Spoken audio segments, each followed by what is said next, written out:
안녕하세요. 저는 종갓집에서 종사를 했던 40대 여자입니다. 혹시 요즘 세상에도 저 같은 경험을 하신 분들이 계실지 모르겠습니다.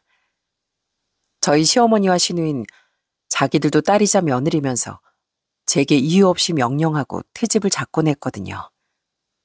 물론 저도 당하고만 있지 않았죠. 며느리를 무시하는 두 사람이 더는 큰 소리 못 치도록 아주 매운맛을 보여줬습니다. 오늘 그 짜릿한 복수담을 한번 풀어볼게요. 아이고, 선애 좀 봐라. 6살짜리가 지 남동생 밥 먹이고 있다. 우리 손녀 누굴 닮아서 이렇게 기특할꼬. 여기까지만 들으시면 종갓집 맏딸로 태어나 스트레스 좀 많이 받았겠다 하시겠지만 전 전혀 그렇지 않았습니다. 왜냐면 저희 친할머니가 정말 현명하고 좋으신 분이었거든요. 우선 저희 할머니는 아들들보다 며느리들을 더 귀하게 여기셨답니다. 그 옛날에도 설거지는 꼭 아들들을 시키셨다니까요. 자, 오늘부터 자기 먹은 밥그릇은 본인이 직접 씻어라. 난 며느리들한테 집안일 더 시키고 이런 거 절대 용납 못한다. 내가 이 종갓집 집안에 시집와서 서러운 일이 얼마나 많았는지 아니? 원래 아무리 작은 일도 시자 붙은 사람이 시키면 더 서운한 법이야. 그러니까 우리 집에선 며느리들이 최고 귀한 사람들이다. 알겠지? 할머니는 며느리들을 귀찮게 하지 않을 뿐더러 항상 고맙다, 사랑한다라는 말을 아주 자주 해주셨습니다. 첫째야, 이번 김장할 때 고생 많았지? 식구가 하도 많은 집이니 김치 하나 담그는 것도 보통 일이 아니구나. 이번에도 네가 고생이 정말 많았다. 항상 우리 첫째 며느리한테 내가 얼마나 고맙게 생각하는 줄 알지? 늘 고맙고 사랑한다 어머마. 네가 있어서 참 좋구나. 아니에요 어머님. 전 저희 집 식구들 먹을 양만 겨우 한걸요. 그래도 항상 제 걱정해 주시고 제 마음 알아주셔서 감사해요. 저도 늘 감사하고 사랑합니다 어머님. 할머니하고 엄마가 자주 이런 대화를 주고받으시니 전 TV에 나오는 못된 시어머니, 영악한 며느리 이야기가 다 거짓말인 줄 알았습니다. 오히려 남들이 그렇게나 피하는 종갓집이 얼마나 따뜻하고 다복한 집인지 몰라주는 사람들이 답답하더라고요. 할머니가 돌아가실 때까지 엄만 친딸처럼 진심으로 할머니를 모셨고 그 모습만 보고 자란 전 종갓집에 대한 편견이 전혀 없었습니다. 할머니의 가르침에 따라 아빠도 집안일에 나몰라라 하지 않고 주말마다 요리를 해주셨고요. 자, 오늘은 아빠가 요리사다. 평일에 네 엄마가 너희들 먹이고 돌보느라 고생 많았으니까 주말이라도 이 아빠가 나서야지. 너희들 아빠가 해주는 김치볶음밥 제일 좋아하지? 조금만 기다리면 맛있게 해주마. 이런 할머니 또 부모님 밑에서 자란 저희 남매도 성별을 따지지 않고 서로 집안일을 돕는 게 아주 자연스러웠어요. 그래서 전 또래 친구들보다 음식도 잘하고 살림 솜씨도 꽤 야무진 편이었죠. 남편을 만나 연애를 했을 때도 남편도 제가 집 청소를 하는 걸 보고 깜짝 놀라더라고요. 아이, 오빠, 비닐봉지를 이렇게 아무렇게나 구겨놓으면 자리 차지만 하고 쓸 때 다 끄집어내야 하잖아. 나도 우리 아빠한테 배운 건데 이렇게 삼각형 모양으로 접어서 넣어두면 보기도 깔끔하고 사용할 때도 풀기만 해도 되니까 좋더라고. 이야, 선혜 넌 손끝이 정말 야무지다. 나도 자취를 오래 했지만 귀찮아서 이런 거 신경도 못 쓰거든. 나도 선혜한테 좀 배워야겠어. 이거 삼각형으로 어떻게 접는다고? 저는 남편이 제 말을 경청하고 존중해 주는 것 같아 기분이 정말 좋았습니다. 남들은 집안일에 대해 말하면 잔소리로 듣고 싫어한다던데 저희 남편은 오히려 고맙다며 메모장에 적어두기까지 했거든요. 내가 아직 오빠 집안분들을 만나보지 못했지만 오빠가 이렇게 다정하고 섬세한 성격인 걸 보면 분명 가족분들도 따뜻하고 서로 존중하면서 지내는 분들일 것 같아. 사실은 내가 종갓집 장손이거든. 그래서 난 어릴 때부터 이런 집안일보단 어른들을 모시거나 공부하는 데 시간을 썼어. 어머니도 내가 그러길 원하셨고. 그런데 선에 네가 착착 정리하고 청소하는 거 보니까 너무 신기한 거 있지? 내가 아무리 화장실 청소를 해도 늘 지저분했는데 선에 네 손길이 한 번만 스쳐가도 꼭 호텔 화장실 같아지잖아. 알고 보니 남편도 저와 똑같이 종갓집 출신이더라고요. 그래도 전 평생을 보고 자란 게 종갓집의 단점보단 장점이었기에 남편이 장손인 건 하나도 문제가 되지 않았습니다. 남편이 얼핏 제사가 좀 있다고 했는데 저희 친정처럼 해봐야 1년에 두세 번일 거라 생각했죠. 무엇보다 시댁 식구들도 첫인상이 굉장히 좋기도 했고요. 아유, 우리 장손 며느리를 드디어 만나네. 만나서 반가워. 내가 우리 형석이 언제쯤 장가가나 목이 빠지게 기다리고 있었거든. 근데 이렇게 예쁜 아내를 얻으려고 여태까지 부모 속을 태운 모양이구나. 시모는 저를 처음 본 자리에서 꼭 생명의 은인이라도 만난 사람처럼 매우 기뻐하셨어요. 제 손을 꼭 잡으시곤 연신 잘 왔다 잘 왔다 하시는데 그 따뜻한 환대 덕분에 잠깐 긴장했던 제 마음도 사르르 녹아버렸답니다. 듣자 하니 우리 예비 며느리 집안도 유서 깊은 총가더구나. 너도 알겠지만 우리 집안이 대종손이라 맏며느리 역할이 정말 중요하단다.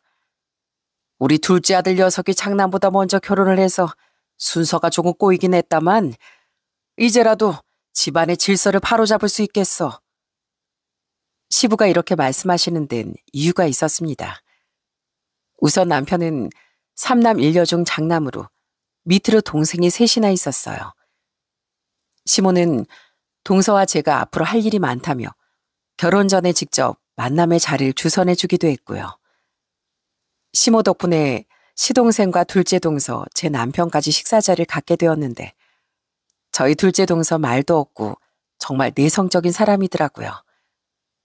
그렇게 많이 이야기를 나누지 못하고 헤어지나 했는데 헤어지기 직전 동서가 이런 말을 했습니다. 형님, 결혼 축하드려요. 앞으로 힘든 일 있으시면 제가 옆에서 많이 도울게요. 저희 시어머니가 정말 요즘 시대에 맞지 않은 분이시거든요. 조심하시는 게 좋아요. 정말요? 제가 만났을 땐 따뜻하게 말씀도 잘해주시고 좋으신 분 같던데요. 그래도 우리 앞으로 잘 지내봐요. 저도 잘 부탁드려요. 전 둘째 동서가 어떤 의미로 했던 말일까 싶어 한동안 그 말이 마음에 걸리더라고요. 그러다 본가에 갔을 때 엄마에게 넌지시 물어보았죠. 엄마, 나 얼마 전에 둘째 동서 만났는데 동서가 우리 시모가 요즘 시대에 맞지 않는 사람이라면서 조심하란 소리를 하더라고요. 둘째 시동생은 결혼한 지 이제 1년 됐다는데 아직 시숙인 그이랑 뭔가 좀 어색해 보이고 되게 내성적이고 숫기가 없는 사람이었어요. 나 결혼 괜찮겠죠? 그래? 뭐 아직 사부인을 많이 겪어보지 않아서 어떤 분인지 잘 모르겠네. 그래도 우리 딸은 똑똑하고 야무지니까 잘 해낼 거야. 이때까지 네 할머니하고 엄마가 어떻게 지냈는지 다 봤지? 항상 어른들께 예의 갖추고 공손하게 행동하면 아무리 보수적인 시어머니라도 네 진심을 알아주실 거야. 엄만 제가 잘 해낼 수 있을 거라 용기를 주시더군요. 저도 할머니 엄마처럼 사이좋은 고부관계가 될 거라고 믿으며 그렇게 마음을 다잡았고요. 그렇게 전 결혼을 하게 되었고 저희 부부는 시댁에서 그리 멀지 않은 곳에 집을 얻었습니다. 시댁과 거리가 가깝다 보니 시모는 자주 저희 부부를 불러 맛있는 것도 해주시고 좋은 말씀도 많이 해주셨습니다. 새아가, 난 이렇게 자주자주 얼굴 보고 같이 보내는 시간이 많아야 정도 빨리 든다고 생각한다. 요즘 애들은 시댁에서 부르면 칠색 팔색 한다고 하던데 넌 안 그렇지? 네, 어머님. 저도 시댁 식구들과 자주 만나고 밥도 자주 먹고 싶어요. 그래야 서로에 대해서도 잘 알 것 같고요. 그래. 네가 아직 시집 온 지 얼마 안 돼서 이 집안에 대해 모를 테니까 내가 잘 알려주마. 그러니까 모르는 거 있으면 얼마든지 물어보고. 시모는 굉장히 자상하게 조씨 집안의 역사와 전통에 대해 일러주셨습니다. 남편도 옆에서 제가 잘 모르는 어르신들에 대해 그리고 집안 분위기에 대해 친절하게 알려주었죠. 당신도 알겠지만 우리 집이 대종가라 찾아오시는 어르신들이 많아. 아마 한동안은 누가 누군지 막 헷갈릴 거야. 그때마다 내가 옆에서 알려줄 테니까 걱정하지 말고. 남편은 실제로도 잘 모르는 어르신들이 절 찾을 때 제가 곤란하지 않게 먼저 나서서 행동했습니다. 이복의 종손 며느리, 내가 자네 삼종조 시할아버지가 되는데 왜 먼저 인사도 않고 그러고 서 있어? 냉큼 인사 안 해? 아이고, 할아버님 오셨어요? 오셨으면 바로 안으로 드시지. 왜 밖에 서 계셨어요? 할아버지 좋아하는 다과 내올게요. 조금만 앉아 계세요. 남편은 그러더니 얼른 할아버님을 모시고 안으로 들어갔습니다. 이때만 해도 심오한 남편이 너무나 든든해서 아무리 대종손 며느리라도 겁날 게 없더라고요. 무슨 일이 있을 때마다 둘째 동서도 제게 정말 큰 힘이 되어줬고요. 형님, 벌써 오셨어요? 형님 일찍 오실 줄 알았으면 저도 더 빨리 올 걸 그랬어요. 앞으로 시댁 오실 때 저랑 같이 맞춰서 와요. 아니야, 나도 방금 왔어. 내가 시댁에 대해 잘 모르니까 미리 좀 둘러보고 싶어서 서둘렀지 뭐. 동선 천천히 시간 맞춰서 와도 돼. 내성적인 줄만 알았던 동선, 차분한 만큼 섬세하고 꼼꼼한 성격이었어요. 동서까지 나서서 절 살뜰히 챙겨주니까 전 오히려 종갓집에 시집와서 다행이라고 생각할 정도였답니다. 하지만 그런 제 생각은 얼마 지나지 않아 서서히 금이 가기 시작했습니다. 자, 새아가 이 종이 받아라. 내가 앞으로 챙겨야 할 제사 목록 좀 적어봤다. 우리 집안은 제사가 꽤 많아서 기억을 못하면 큰일 나. 일단 명절날 올리는 제사가 2번 있고 기제사가 6번 있다. 조부모님 내외, 증조부님 내외, 또 고조부님 내외까지 총 6분 제사인데 길마다 올리고 있으니 헷갈리지 말고. 그리고 시제사가 1년에 1번 있어. 원래는 사시제라고 1년에 4번씩 해야 하는데 너희 힘들까봐 음력 10월에 1번만 지내는 거니까 감사하게 생각해라. 마지막으로 조상님들 묘에 가서 묘제도 꼭 드려야 한다. 이거 다 챙길 줄 알아야 종가며느리 역할 제대로 하는 거야. 하나라도 빼먹으면 안 되니까 꼭 꼼꼼하게 보고 기억해라. 어느 날 시모가 제게 아주 꼼꼼히 적어주신 종이를 보니 시댁은 무려 1년에 10번의 제사를 드리는 집이었더라고요. 저희 친정은 많이 제사를 간소화하기도 했고 음식도 간단하게 차려 제사를 드렸거든요.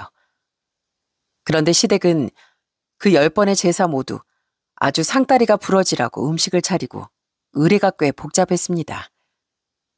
그래도 처음 결혼한 해엔 제가 잘 모르는 게 많아서 주도적으로 일을 하기보단 시몰 따라다니며 일을 배우는 수준이었죠. 자, 우리 집 제사 음식은 육류, 생선, 나물전, 찌개, 떡, 과일까지 가능한 모든 종류를 올린다. 저는 동그랑땡, 고기전, 생선전, 종류별로 골고루 만들어야 되고 나물도 양념이 다 달러. 조상님 한 분이라도 소홀히 하면 안 되니까 제사마다 준비할 음식하고 생전에 좋아하셨던 것까지 정확히 기억해두렴. 세상에, 어머님, 이걸 이때까지 어머님이 맡아서 준비하신 거예요? 아휴, 그동안 정말 힘드셨겠어요. 힘들어도 어쩌겠니. 해야 할 일은 해야지. 그래도 네가 시집와서 그나마 다행이지 뭐. 앞으로 몇 년간은 너도 많이 헤맬 테니까 나 하는 거 보고 잘 배워둬라. 하지만 시모가 아무리 잘 가르쳐 주신다고 해도 무려 10번의 제사를 챙기는 건 보통 일이 아니더라고요. 남편도 2팔 걷어붙이고 옆에서 도와주긴 했지만 번번이 어르신들께 주방에 있는 걸 들키곤 혼쭐이 나곤 했고요. 여보, 왜 또 주방에 왔어? 할아버님들 보시면 종손이 주방에 왔다고 막 혼날 텐데. 요즘 그런 게 어딨어. 그 뒤집개 이리 좀 줘봐. 저는 내가 할게. 아직도 할 게 이렇게나 많이 남았네. 당신은 잠깐 밖에 나가서 바람 좀 쐬고 와. 종일 기름 냄새만 맡았잖아. 이렇게 10번의 제사를 치르다 보니 결혼하고 1년이 금방 지나가 버리더군요. 제사만 아니라면 남편과 제 사이엔 별다른 문제가 없었어요. 하지만 시간이 점점 흐를수록 남편과 시모의 배려가 마냥 절 위한 게 아니라는 걸 깨달았습니다. 어머님, 저 올 명절엔 친정에 먼저 들렀다 올 것 같아요. 작년에 제사 배운다고 명절에도 친정에 못 갔잖아요. 그래서 올해는 저희 엄마 아빠 먼저 뵙고 올게요. 뭐? 아니, 그게 무슨 소리냐? 내가 장 보는 것부터 알려주려고 올해 미리 시장도 안 봤어, 얘. 너 지금 나랑 네 동서랑 둘이 시장을 다 보라는 거야? 음식도 우리 둘이 다 하고? 네? 그런 뜻은 아니었지만 남편이랑 한 해씩 돌아가면서 시댁이랑 친정에 먼저 가기로 약속했거든요. 그렇잖아, 여보. 어? 뭐 그렇긴 한데 엄마가 당신 때문에 일부러 그렇게 계획을 짜셨다는데 올해는 우리 집에 먼저 가고 내년에 처가에 먼저 가면 안 될까? 좀 늦게 간다고 어떻게 되는 것도 아니잖아. 시모와 남편은 저를 위한 결정이라며 제가 친정에 가는 걸 막아섰습니다. 그리고 너 맏며느리가 어른들 다 계시는데 어떻게 친정에 먼저 가겠다는 소리를 하니? 작년에 못 오신 어르신들이 너 보겠다고 다 우리 집 먼저 오시겠다는데 네가 없으면 어떡하냐고. 그건 네 동서한테도 못할 짓이다. 그러니까 잔말 말고 하루 먼저 와 있어. 제가 아무리 설명을 해도 시모는 무조건 안 된다며 절 붙들었습니다. 그쯤 되자 저도 할 말은 해야겠다 싶더라고요. 어머님, 제가 맏며느리로 할 도리를 못한 건 없다고 생각해요. 작년에 10번 있는 제사도 동서랑 같이 모두 참석했고요. 저도 명절 가까이 말씀드리면 어머님 당황해 하실까봐 이렇게나 먼저 말씀드렸는데 장 보는 계획 같은 건 얼마든지 상황에 맞춰서 바뀔 수 있다고 생각해요. 그리고 지금이 무슨 조선시대도 아니잖아요. 저희 친정도 종갓집인데 저희 할머니는 항상 어머니께 친정부터 다녀와도 좋다고 하셨거든요. 그리고 아직 결혼 초인데 부부끼리 약속한 걸 벌써 어기기 시작하면 앞으로 싸울 일만 더 많아질 거고요. 제가 해야 할 일은 명절 전에 해놓고 가겠습니다. 그러니까 어머님도 이해해 주셨으면 좋겠어요. 당신도 내 마음 알지? 어? 알지. 엄마, 올해는 처가에 먼저 갔다 올게요. 이해 좀 해주세요. 엄마, 그럼 저희 가요? 남편은 결국 어버버하며 제 말을 따랐고 시모는 절 연신 째려보시며 한숨을 푹푹 쉬셨습니다. 그전까지 좋기만 하던 시모와의 관계가 틀어지기 시작한 게 그 무렵인 것 같네요. 그 이후부터 시모는 사사건건 제게 트집을 잡기 시작했습니다. 넌 종손 며느리가 옷차림이나 머리꼴이 그게 뭐니? 너 그러고 다니면 근본 없는 집안이라고 다들 욕한다. 당장 가서 머리 검게 염색하고 옷도 더 단정한 걸로 입고 와. 아유, 종손 며느리가 그렇게 입을 해 벌리고 웃지 마라. 채통을 지켜. 밥 먹을 때도 좀 조신하게 먹고. 내가 이런 것까지 다 말해줘야 되니? 아유, 며느리 둘이 있는 게 하나는 사사건건 마음에 안 들고 하나는 느려 터져서 답답해 죽겠네 아주. 내가 조상님을 얼마나 열심히 모셨는데 왜 며느리 운은 안 주셨나 몰라. 사실 전 참고만 있는 성격이 아니라 시모가 작은 일로 트집을 잡으시면 제 나름대로 할 수 있는 대꾼 다 했습니다. 하지만 착하고 내성적인 둘째 동선 늘 고개부터 숙이더라고요. 형님, 저 또 어머니께 혼났지 뭐예요. 제 목소리가 너무 작아서 대답을 하는지 무시를 하는지 모르겠대요. 사실 제 대답은 상관도 없이 어머님 하고 싶으신 대로 하시면서 말이에요. 정말? 동서 또 잘못했다고 사과부터 했지? 그러지 말고 동서도 억울한 게 있으면 억울하다고 얘기해야 돼.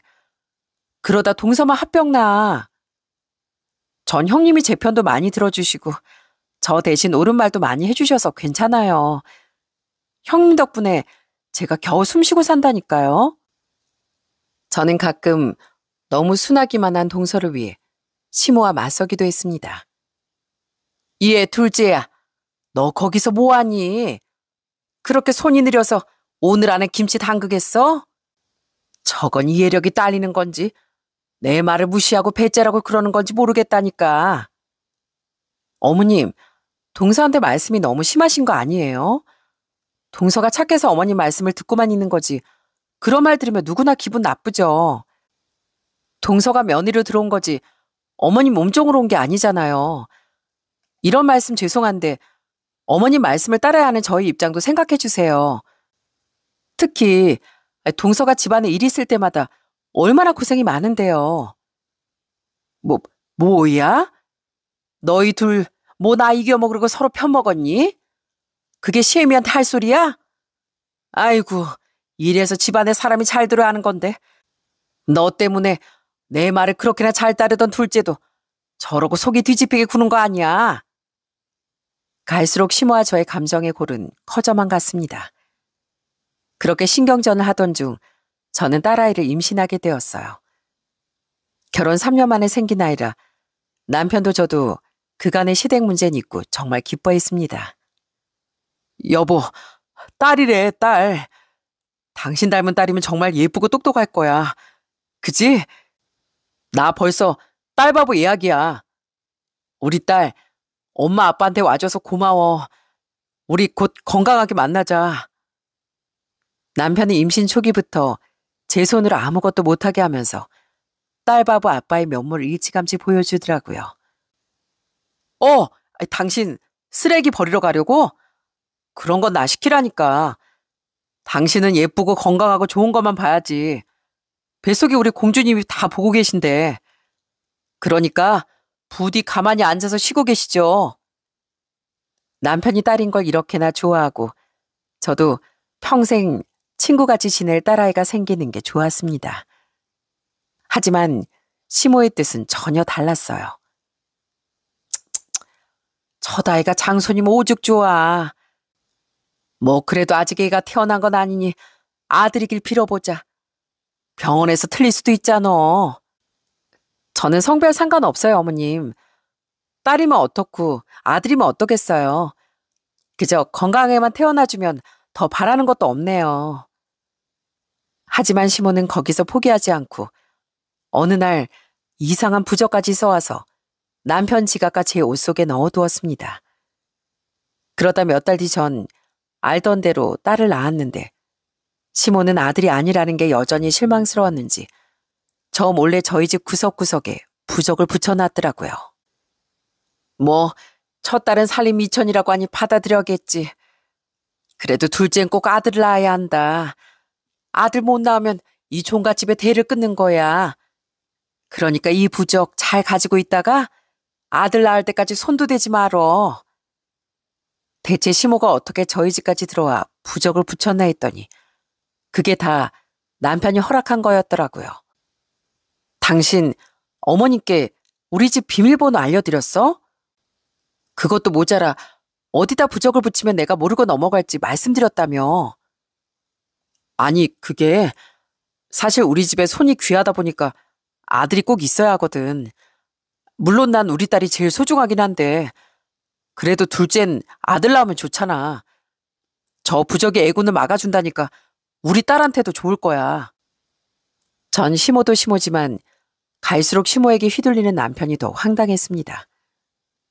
앞에선 제 말을 들어주는 척하면서 결론은 다 시모 뜻대로 하고 있더라고요. 저는 남편에게 단단히 일렀습니다. 당신 내 말 잘 들어.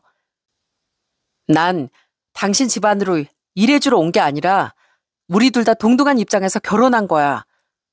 근데 당신이 자꾸 이렇게 어머니 말씀 안 듣고 계속 날 무시하면 나도 못 참아. 당신만 종갓집 맞이야? 나도 우리 집에서 제일 귀한 맏딸이야. 앞으로 더는 시댁이랑 얼굴 붉히는 일 없게 했으면 좋겠어. 알겠어. 나도 엄마하고 당신 둘 사이에서 죽겠다 정말. 고래싸움에 등 터진 새우가 된 기분이야. 하지만 그 이후에도 남편은 여전히 제 남편이기보단 시어머님의 아들이더군요. 이렇게 제 속을 태우는 건 시모와 남편뿐만이 아니었습니다. 저희 시누이를 보면 옛말에 말리는 시누이가 더 밉다는 말이 왜 나왔는지 알 것 같더라고요. 삼남 일녀 중 막내딸인 시누이는 아주 천상천하 유아 독존이었거든요. 언니, 새언니, 혹시 나 생리대 좀 사다 줄래요? 오면서 초콜릿이랑 단 것도 좀 같이 사오고요. 아우, 왜 이렇게 달달한 게 땡기는지 모르겠네. 시누인 저녁을 준비 중인 저와 동서 옆에서 매니큐어를 바르며 심부름까지 시키더라고요. 이 정도뿐이었으면 귀엽게라도 봐주겠지만 말 한마디 한마디 하는 게 얼마나 얄미웠는지 모릅니다. 아가씨, 저희 지금 저녁하느라 무지 바쁘거든요. 아가씨한테 뭐 도와달라는 말 안 할 테니까 그 정도 심부름 알아서 할 수 있잖아요. 어머머? 새언니 지금 시누이한테 그게 무슨 말이에요? 시누이가 해달라면 하는 거지. 요즘 며느리들 시댁 무서운 줄 모른다더니 진짜였네. 예전에 시누이들 속옷 빨래까지 며느리가 다 했다는데 새언니들 진짜 좋은 시대에 사는 줄이나 알아요. 시누이 말버릇처럼 세상 좋아졌다는 소리를 달고 살더라고요. 그전에도 아주 건방지게 굴던 걸 겨우 참고 있었는데 전날은 저도 더는 참지 못하고 터져버렸어요. 저는 당장 앞치마를 벗어던지고 시누이를 밖으로 불러냈습니다. 아니, 안에서 얘기하면 되지. 왜 귀찮게 밖으로 불러내. 그럴 시간 있으면 내 심부름이나 좀 해달라니까. 야, 너 몇 살 먹었냐? 나 너보다 4살이나 많거든? 그러니까 내가 말 좀 편하게 할게. 너 내가 네 며느리로 들어온 줄 알아? 어디서 나이 도는 게 반말이야. 제일 어리면 어린 대로 손님 사람들 얘기하는데 끼어들지 말고 수그리고 있어라. 전 아주 나를 잡고 시누이 정신교육을 빡세게 시켰습니다. 시누인 제가 무섭게 분위기를 잡자 완전히 쫄아서 꿀먹은 벙어리가 됐더라고요. 너 앞으로 말 조심해. 내가 지켜본다. 나 어차피 너희 집 식구들이랑 피 한 방울 안 섞인 사람이야. 남이라고 남. 내가 참고 살아야 할 이유 아무것도 없거든? 네 오빠 이혼남 만들기 싫으면 알아서 잘해라. 알겠어요. 왜 그런 거로 협박을 해요, 무섭게. 새언니 이런 거 엄마한테 다 잃을 거예요. 일러. 당장 가서 일러봐. 어떻게 되는지 내가 보여줄 테니까. 시누인 평소에 그렇게나 일러바치더니 제가 진짜 무서웠는지 그날은 찍소리도 하지 않고 가만히 있더군요. 둘째 동서도 조용해진 시누이가 신기했는지 제게 비법을 묻기도 했습니다. 형님, 대체 나가서 뭐라고 하신 거예요? 아가씨가 뭐 달라는 소리도 안 하고 방에만 틀어박혀 있네요. 방법이 다 있지. 원래 애들한텐 가끔 엄하게 말해야 말을 듣거든. 그렇게 다행히 시누인 제 선에서 정리가 되는 듯 했습니다. 하지만 여기서 모든 문제가 해결됐다면 제가 이렇게 사연도 쓰지 않았을 겁니다. 시누이와 단판을 짓고 얼마 뒤 제가 전혀 생각지도 못했던 복병이 나타난 거예요. 그건 바로 셋째 도련님과 결혼하게 된 셋째 동서였습니다.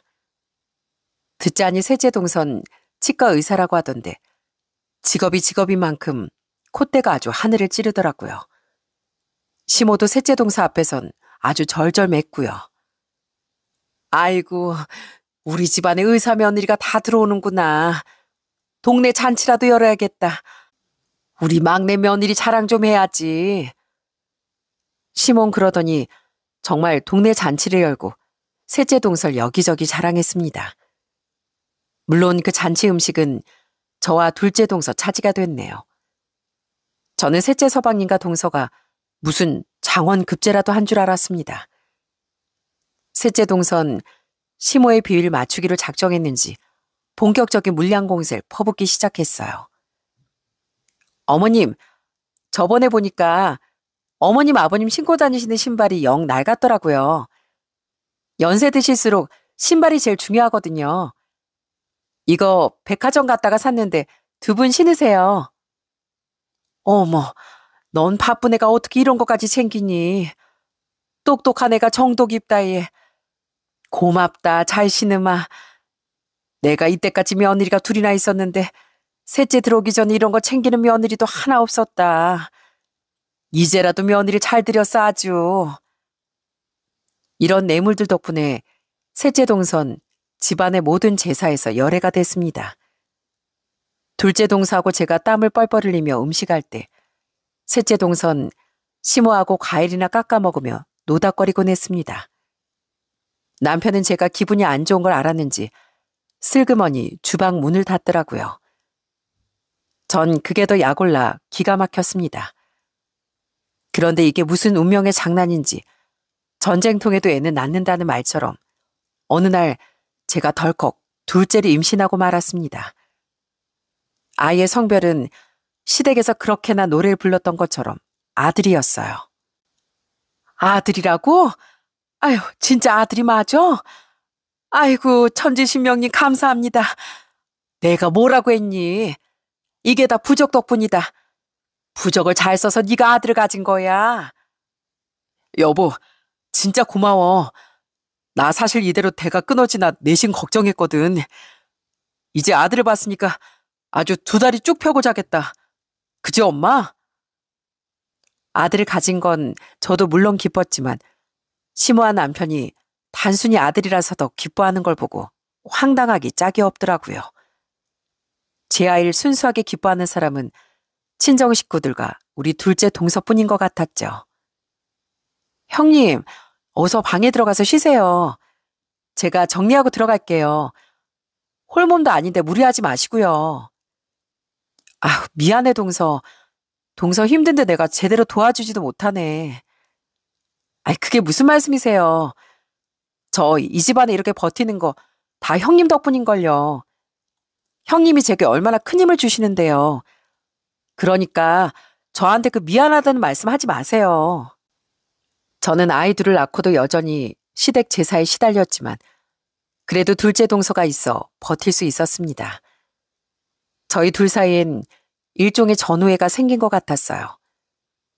전 그렇게 다들 원하던 아들을 낳았고 장손이 태어난 것에 시모는 세상을 다 가진 것처럼 기뻐했습니다. 여러분 중엔 제가 왜 이혼을 안 하고 참고 살았냐, 답답하다고 생각하시는 분도 계시겠지만 시댁에서 그래도 제 아이들을 너무나 귀하게 생각하고 특히 둘째 아들은 종손이라고 떠받들어 주시니 저도 차마 이혼까지는 생각 못하고 있었어요. 물론 명절 때마다 관절염과 허리 통증을 달고 살았지만요. 그렇게 또 제사만 치르다 한 해가 지나갔습니다. 그때가 결혼한 지 4년밖에 안 됐지만 꼭 40년은 더 산 것 같았네요. 그 무렵엔 시누이가 결혼하겠다며 심해부를 데려온 해기도 했고요. 심해부는 말갈량인 시누이와 다르게 차분하고 정직해 보였습니다. 저하고 동선 시누이같이 천방지축인 사람도 저런 신랑감을 데려올 수 있다는데 놀랐죠. 그때 셋째 동서는 심해부 직업은 뭔지 집안은 어떤지 호구 조사를 하고 있었습니다. 동서, 셋째 동서도 참 대단하지? 어떻게 처음 만난 심해부가 어렵지도 않은지 대뜸 어디 사냐, 직업이 뭐냐 이런 거부터 물을 수 있나 몰라. 동서 성격이 원래 그렇잖아요. 우리도 일 다 했으니까 좀 쉬어요 형님. 그때 전 설거지 끝내고 바람이나 쐴 겸 혼자 동네 산책을 하고 있었습니다. 그런데 언제 호구조사가 다 끝났는지 셋째 동서가 동네 정자에 앉아 깔깔 웃으며 통화를 하고 있더라고요. 전 졸지에 통화를 엿듣게 된 게 민망해서 얼른 옆으로 숨었습니다. 그리고 얼마 뒤 셋째 동서가 통화 중인 사람의 정체를 깨닫고 매우 놀라고 말았어요. 자기야, 나도 보고 싶지. 정말 보고 싶다고. 마음 같아선 당장 자기한테 달려가고 싶은데 우리 남편이 술 퍼먹고 뻗었지 뭐야. 오늘 우리 시누이가 남편감을 데려왔거든. 뭐? 잘생겼냐고? 당신이 훨씬 잘생겼지. 난 자기한테 일편단심이니까. 나도 이 지겨운 시골에서 당장 벗어나고 싶어. 우리 시모 있잖아. 그 노인네 내가 돈만 주면 좋다고 해오거든. 아마 내가 당장 서울 간다고 해도 용돈만 지어주면 그러라고 할걸. 진짜야. 미친 노인네가 돈만 밝히고 아주 며느리들을 호구로 한다니까.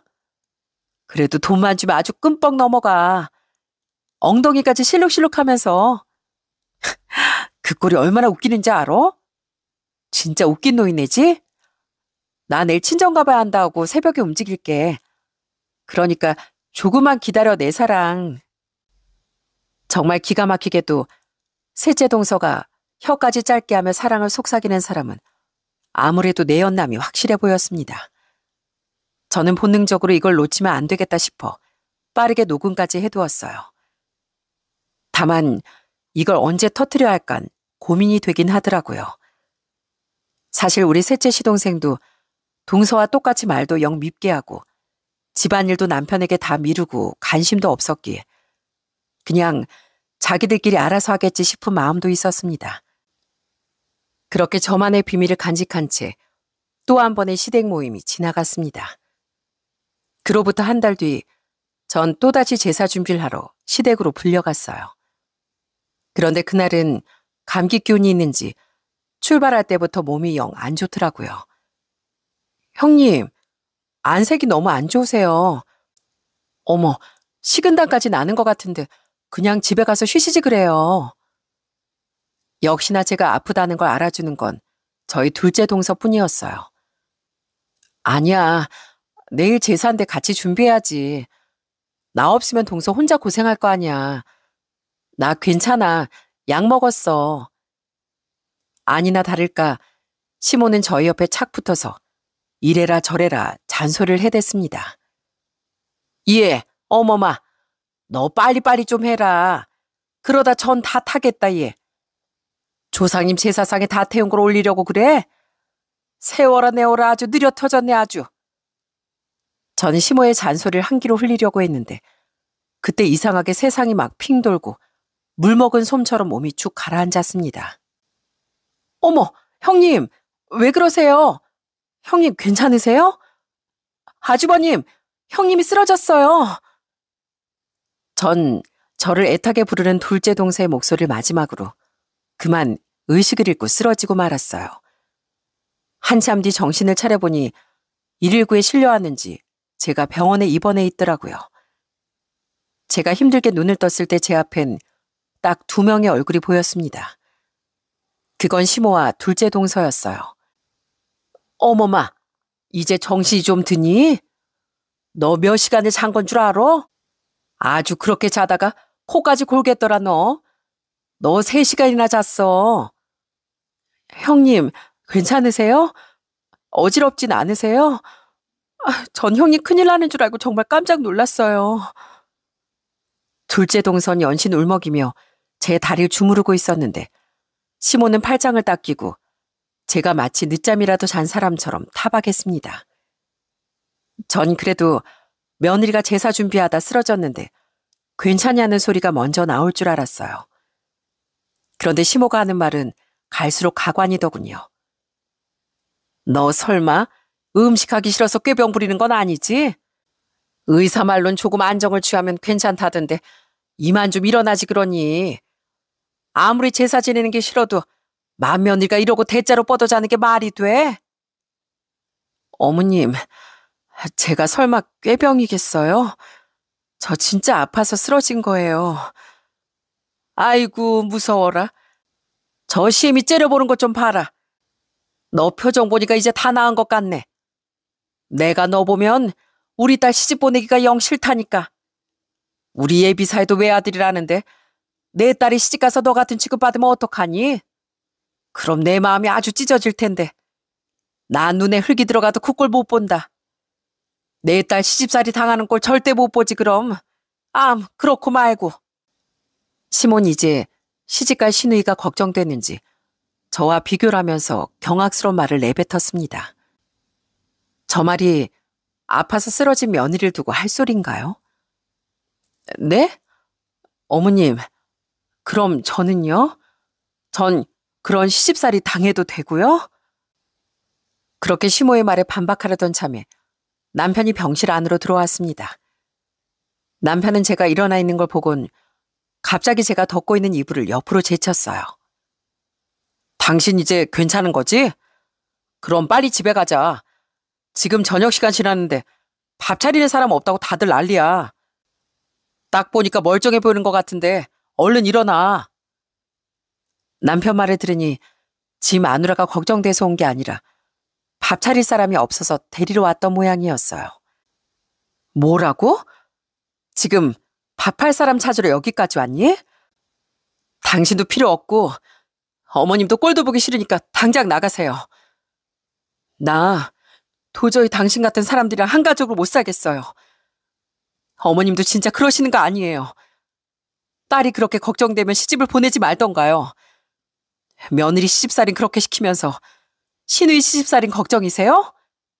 저도요. 저희 집에서 귀한 딸이에요. 제가 이렇게 소리를 버럭 지르자 제 곁에 있던 둘째 동서가 제 편을 들어주더군요. 평소에 그렇게 얌전하던 동서도 화가 났는지 목소리가 커졌습니다. 어머님, 아주버님, 진짜 너무하시네요. 형님이 아파서 쓰러져 있는데 할 말 있고 못할 말이 있죠.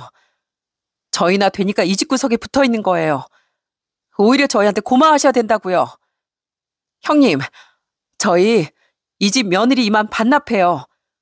우리가 뭐가 아쉬워요? 우리가 친정이 없어요? 직업이 없어요? 이런 취급 받을 이유 없다고요. 그래, 내가 딱 하고 싶던 말이 그거야. 어머님 동서 말 잘 들으셨죠? 당신도 똑똑히 들었지?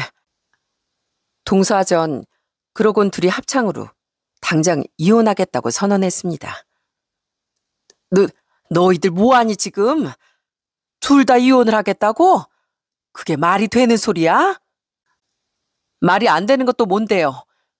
요즘 같은 세상에 저희가 1년에 10번이나 제살 지냈던 게 더 말이 안 되죠. 동선 이제 보니 아주 말도 잘하는 사람이었어요. 시모는 코웃음을 치며 또다시 저희를 무시하기 시작했고요. 참나, 너희가 그렇게 나오면 내가 무서워할 줄 알고? 나도 너희처럼 말만 많고 쓸모없는 며느리 필요 없다. 뭐 잘난 게 있다고 감히 시애미 앞에서 이혼하겠다는 소리를 해. 나도 우리 치과의사 며느리만 있으면 돼. 니들 같이 잘난 거 하나 없는 며느리 한 트럭 줘도 싫다 이거야.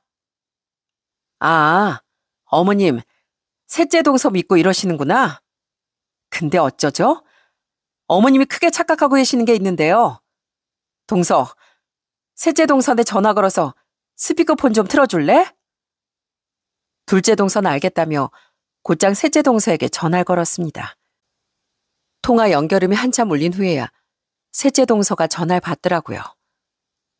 형님들 다 어디 가시고 저만 이렇게 남겨두면 어떡해요.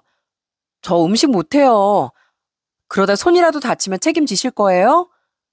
치과 의사한테 손이 얼마나 생명 같은데요. 동서, 나야. 내가 지금부터 들려줄 게 하나 있거든.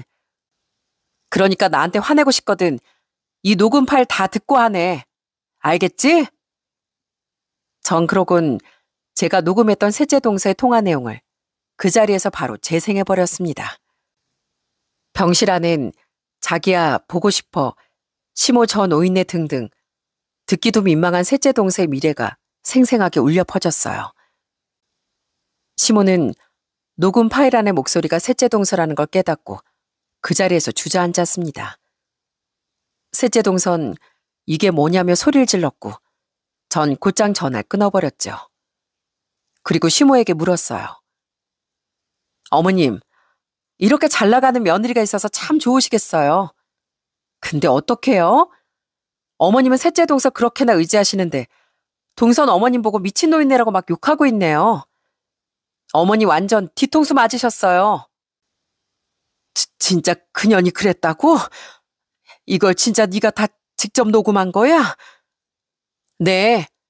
셋째 동서가 시댁을 얼마나 무시했는지 집 앞 정자에서 이러고 바람을 피우고 있던데요. 뭐 근데 저희랑 이제 상관없는 일이네요.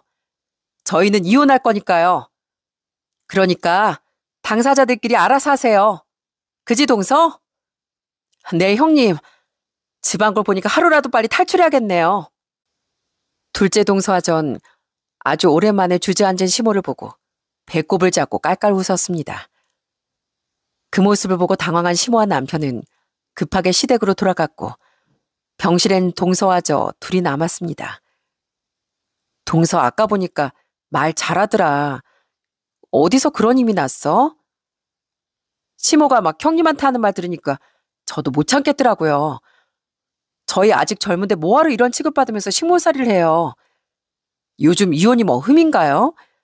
형님, 이제 더는 참지 마요, 우리. 동선 큰 결심을 한 듯 두 주먹까지 불끈 쥐었습니다. 저희 4년간의 결혼 생활은 그렇게 종지부를 찍게 되었네요. 둘째 동선 참을 수 없었는지 저보다 먼저 이혼서를 접수했습니다. 눈치 없는 저희 남편은 아직도 정신을 못 차렸는지 둘째 동서 흉을 그렇게 보더라고요. 아니, 재수씨 그럴 줄 몰랐는데 완전 웃긴 여자더라. 글쎄 이혼 안 해주면 소송 건다고 완전 으름장을 놨대.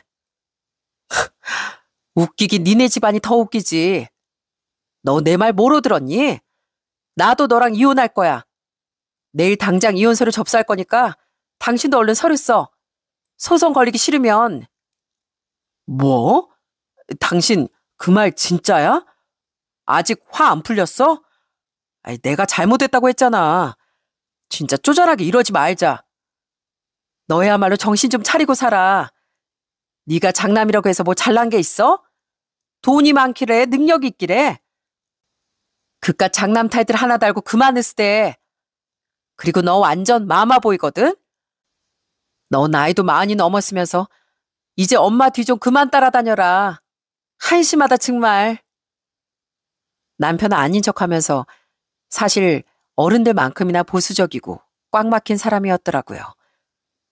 저한테 며느리로서의 역할을 강요하고 제사를 모시라고 종용한 것도 남편이었으니까요.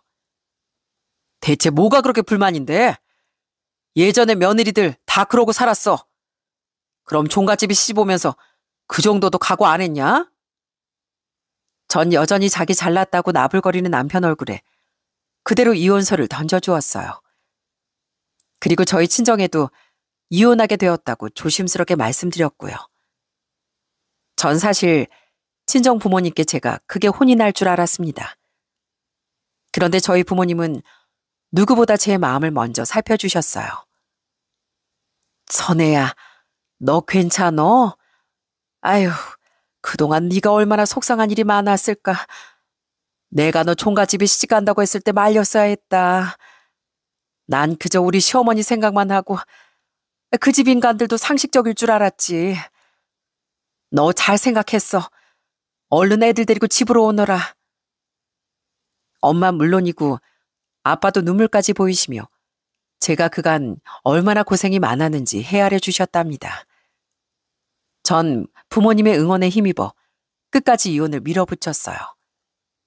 물론 그 과정에서 힘든 일이 아주 많았습니다. 우선 제가 셋째 동서가 바람난 걸 폭로한 이후에 화가 잔뜩 난 셋째 동서가 절 찾아온 일이 있었어요. 형님 그러고 사는 게 제 탓이에요?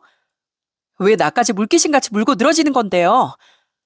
형님의 한 짓 때문에 우리 남편이 내 뒷조사까지 했다고요. 나 진짜 이혼당하게 되면 당신 책임질 거예요? 그러게 바람을 피긴 왜 펴? 그게 또 뭐가 그렇게 당당하다고 나한테 따지는 거야 지금?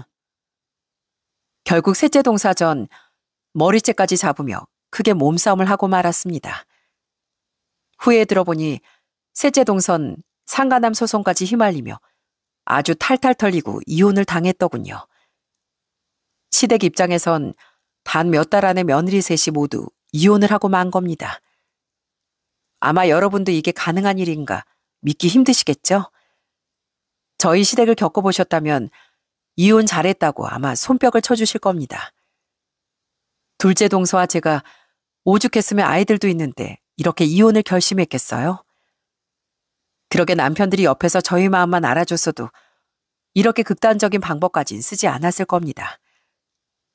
요즘 제 전 남편은 종손이 애들도 다 뺏기고 이혼했다고 엄청나게 돌림을 당하고 있나 봐요. 여보, 나 이러다가 족보에서 이름마저 파이게 생겼어. 어르신들이 나 볼 때마다 지팡이로 얼마나 때리시는 줄 알아? 이런 한심한 놈이 없다면서. 겨우 지팡이로 얻어맞은 거 가지고 뭘 그러니? 난 그보다 더한 취급도 당했어. 앞으로 잘난 너희 집안 어른들 네가 모시던지 말던지 알아서 하고 다신 나 찾지 마. 나 아주 너희 집 얘기라면 지금도 구역질이 날 것 같거든. 여보, 내가 진짜 잘못했어. 내가 이렇게 빌게. 앞으로는 제사 지내지 마.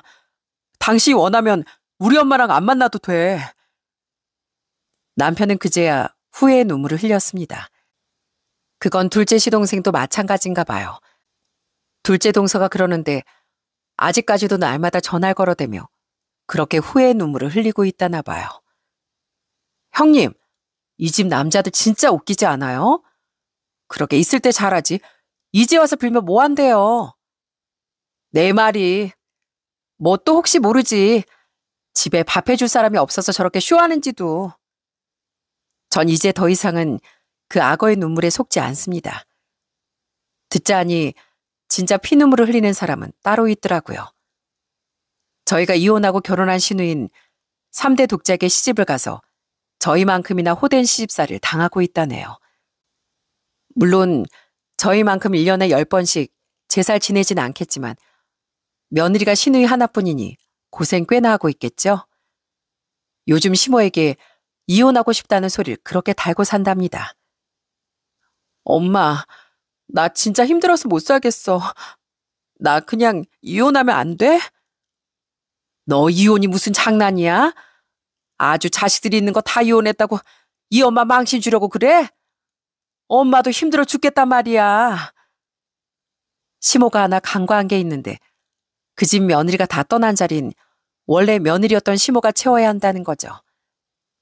시모는 70이 다 넘은 나이에 제사 음식을 혼자 다 하고 있다네요. 아이고, 늙음하게 이게 무슨 고생이니? 내가 아주 허리가 휜다, 허리가 휘어. 이게 무슨 팍복한 팔자야? 이 정도면 나름의 복수를 했다고 볼 수 있을까요? 요즘 전 다시 친정으로 돌아가 아이들과 더할 나위 없이 편안한 시간을 보내고 있답니다. 엄마, 난 외갓집 보면 마음이 너무 편해요. 친할머니네 가면 엄만 밖에 나오지도 못하고 밥만 했잖아요. 근데 외가 오면 엄마랑 이렇게 놀 수도 있고 할머니, 할아버지도 다 웃고 계세요. 그럼 이게 당연한 거야. 가족끼린 서로 배려하고 아껴줄 줄 알아야 하는 거거든. 저희 아이들도 아빠가 없는 빈자리 힘들어하지 않는 것 같아 다행입니다. 전 요즘도 둘째 동서와 종종 연락하면서 좋은 언니 동생 사이로 지내고 있습니다. 그 힘든 결혼 생활 끝에 유일한 소득이 있다면 바로 저희 동서가 아닐까 싶네요. 형님, 전 사는 게 요즘처럼만 평화롭다면 더는 소원도 없겠어요. 남편이고 시댁이고 다 떨쳐내니까 얼마나 속 시원한지 몰라요. 저희 앞으로도 이렇게 종종 만나서 밥도 먹고 놀러도 가요. 전 동서의 말에 그저 웃어 보였습니다. 정말이지 그동안의 결혼 생활은 상처와 눈물투성이었지만 이젠 절 믿어주는 사람들과 새 출발을 할 수 있다는 게 얼마나 큰 위로가 되었는지 모릅니다. 그래, 우리 이렇게 서로 의지하면서 살자. 남편이나 시댁에 얽매이지 않고 우리만 행복하게 살면 그만이야. 예전 같았으면 시댁 눈치를 보며 힘든 것마저 꾹꾹 눌러 담았을 텐데 이젠 그럴 필요가 없어졌네요. 더는 제 삶을 희생하지 않고 아이들과 웃으며 살아갈 용기를 찾았으니까요. 이혼의 아픔은 분명 컸지만 그 끝에 찾아온 평화는 더없이 달콤합니다. 앞으로도 오늘의 용기를 잃지 않고 씩씩하게 살아가야겠죠. 앞으로 제 인생의 며느리 노릇은 더는 없을 것 같습니다. 저는 조금 더 이 후련함과 해방감을 느껴보려고 해요. 자유의 맛이 바로 이런 걸까요? 제 일은 그대로의 살아가는 삶이 참 좋기만 하네요. 제 사연 재밌게 들으셨다면 여러분도 저와 동서의 새로운 출발을 응원해 주셨으면 감사하겠습니다. 들어주셔서 정말 감사합니다.